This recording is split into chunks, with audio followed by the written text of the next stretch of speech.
Le 11 mai 2017, la République démocratique du Congo a annoncé qu'elle était confrontée à une épidémie d'Ebola à l'extrême nord du pays, dans la province du Bawele. Avec l'épicentre de l'épidémie au cœur de la forêt équatoriale, à plus de 1400 km de la capitale Kinshasa, il a fallu relever d'énormes défis.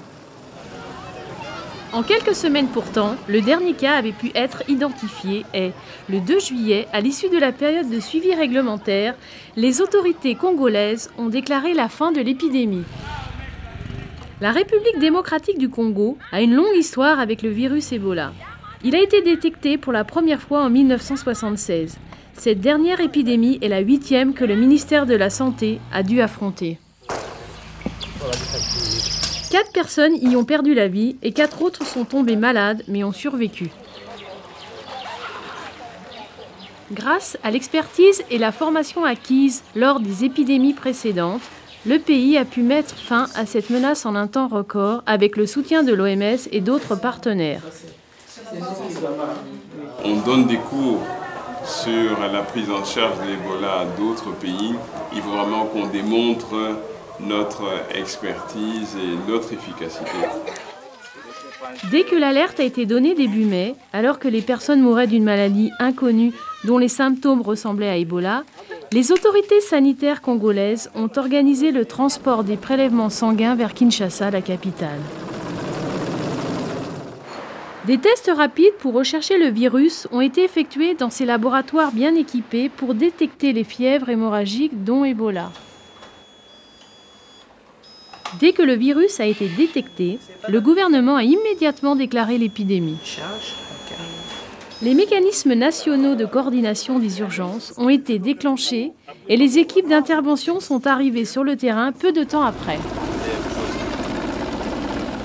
En dépit du manque d'infrastructures dans la zone affectée, les routes, l'électricité ou les télécommunications, un centre d'intervention d'urgence a été rapidement établi sur l'emplacement d'un ancien couvent.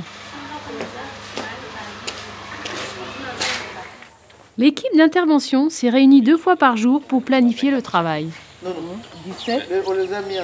La coordination a été menée par le ministère de la Santé, avec le soutien des partenaires, à la fois sur le terrain et dans les airs, pour envoyer les équipes et du matériel.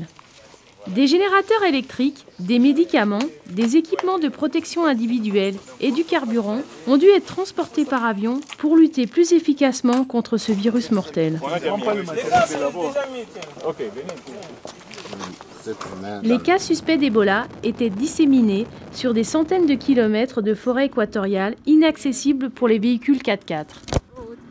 Les équipes sanitaires ont dû voyager en moto sur des chemins étroits, traversant d'improbables ponts au-dessus des rivières pour surveiller et traiter les malades.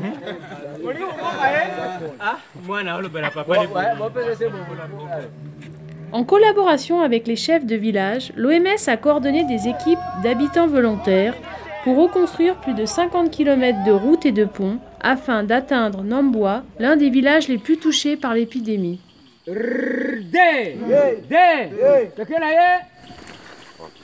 Même avec un petit nombre de cas d'Ebola confirmés ou suspects, il faut identifier et surveiller des centaines de personnes qui ont eu des contacts avec ces malades. Cela permet de vérifier si la transmission du virus est bien interrompue.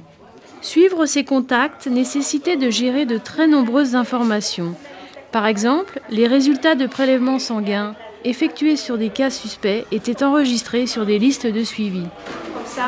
Au centre des interventions d'urgence, les experts ont travaillé sans répit pour saisir l'information le plus rapidement possible, l'analyser et l'utiliser pour adapter la réponse.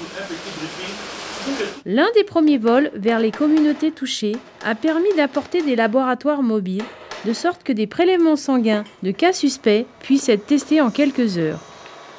Lorsque les échantillons sont expédiés très loin afin d'être diagnostiqués, cela peut retarder de plusieurs jours, voire plusieurs semaines, la prise en charge des malades. En raison du manque d'hôpitaux et de dispensaires, des centres de traitement Ebola ont été rapidement mis sur pied par des partenaires tels que Médecins sans frontières.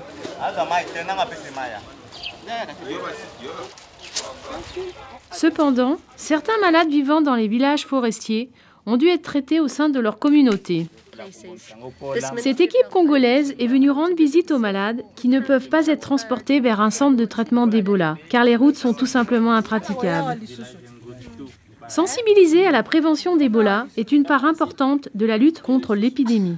Les agents de santé et les bénévoles formés font du porte-à-porte, visitent les marchés et d'autres lieux publics pour informer les gens sur la manière de se protéger du virus et prévenir sa propagation au sein de la communauté.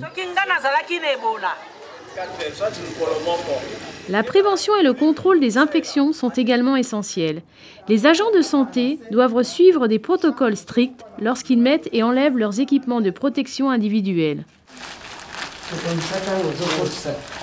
Le lavage régulier des mains et l'utilisation d'eau chlorée deviennent le quotidien des communautés affectées par Ebola. Bien que la fin de cette épidémie ait été déclarée, le pays reste en alerte pour identifier tout nouveau cas. La République démocratique du Congo renforce ses services de santé et continue d'éduquer les communautés à mieux enrayer de futures épidémies.